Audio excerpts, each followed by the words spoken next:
اگر آپ چینل پر پہلی بار آئے ہیں تو ابھی سبسکرائب کر کے بیل آئیکن پریس کریں اور رہیں باخبر۔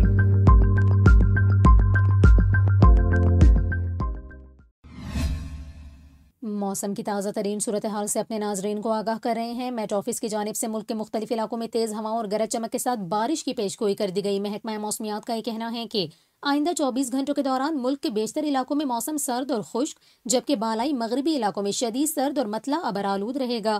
محکمہ موسمیات کے مطابق کشمیر اور ملحقہ پہاڑی علاقوں میں چند مقامات پر ہلکی بارش متوقع ہے، جبکہ بلوچستان کے جنوب مغربی علاقوں میں تیز ہواؤں اور گرج چمک کے ساتھ بارش کا امکان ہے۔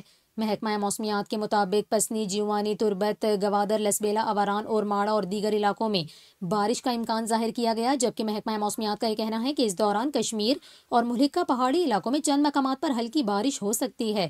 شمال مشرقی پنجاب کے میدانی علاقوں میں بعض مقامات پر صبح کے اوقات میں دھند پڑنے کا امکان ہے، اور محکمہ موسمیات کا یہ بھی بتانا ہے کہ وفاقی دارالحکومت اسلام آباد اور گرد و نواح میں آئندہ 24 گھنٹوں کے دوران موسم سرد اور مطلع جزوی طور پر ابر آلود رہے گا۔